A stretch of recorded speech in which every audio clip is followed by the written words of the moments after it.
Hi, my name is Pete Loy, and welcome to this edition of How Pete Rolls.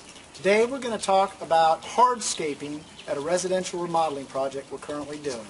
So follow along and we'll show you the process.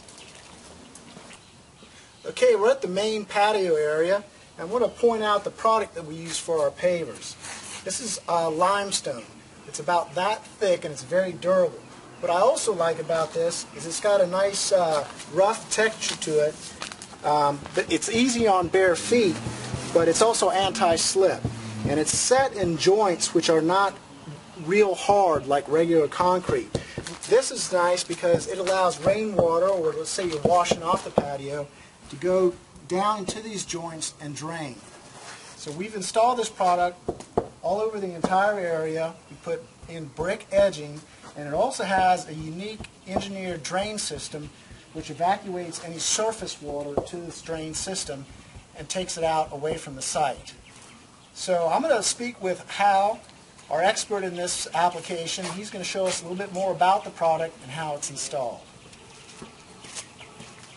Now, Hal, when we first started this project, the pool was already here, and it had the limestone pavers on it. And I think the pavers came to someplace in here, and then we extended it, or actually you extended it. But I don't see any sign of a joint or a mismatch or difference in coloration, so obviously this is well thought out to get the levels so uniform. But could you tell us a little bit about what we start out with as far as the underlying dirt and the process to actually begin installing these pavers? Yes, well, first of all, thank you that my guys did a pretty good job of matching up texture and pattern. This is a diagonal limestone pattern, 16 by 16 limestone, from this point to approximately 20 feet over to these planters. The elevation had to be graded with some topsoil and compacted. Over that there was a geotech style landscape fabric, keeps the weeds down and helps hold the moisture below that surface. On top of that was an ROC product. On top of that, and that was compacted also, on top of that was a 2-inch dry mortar bed. Now when we laid these tiles, we set them in a dry bed and we wet the bottom of them to give it enough moisture to keep the pavers from moving. But so it just kind of sucks them down just a little bit. Yes, it hears them exactly. a little bit. I got you. Exactly. And we ran it through this drain system. This is a pervious surface, like you said, somewhat. But we ran it to a 4-inch drain system over here, 4-inch PVC below ground, into a U-channel strip drain.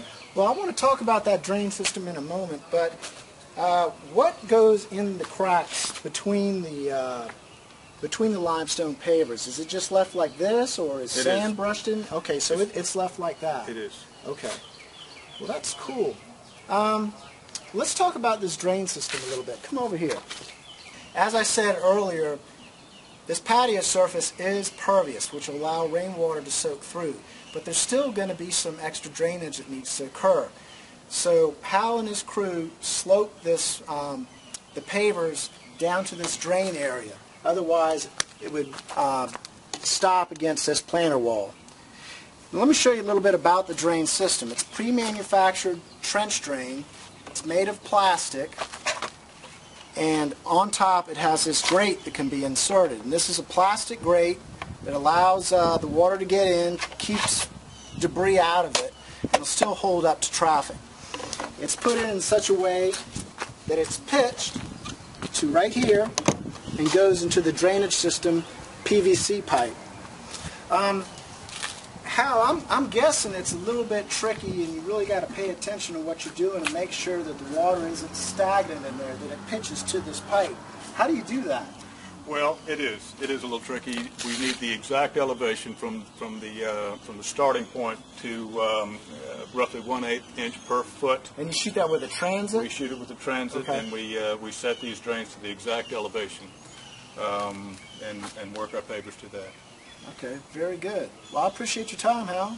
I look forward to seeing the finished product in another week or so. Very good. All right. Thank you. Well, thank you for joining us on How Pete Rolls. We'll see you next time in the next segment. Be good.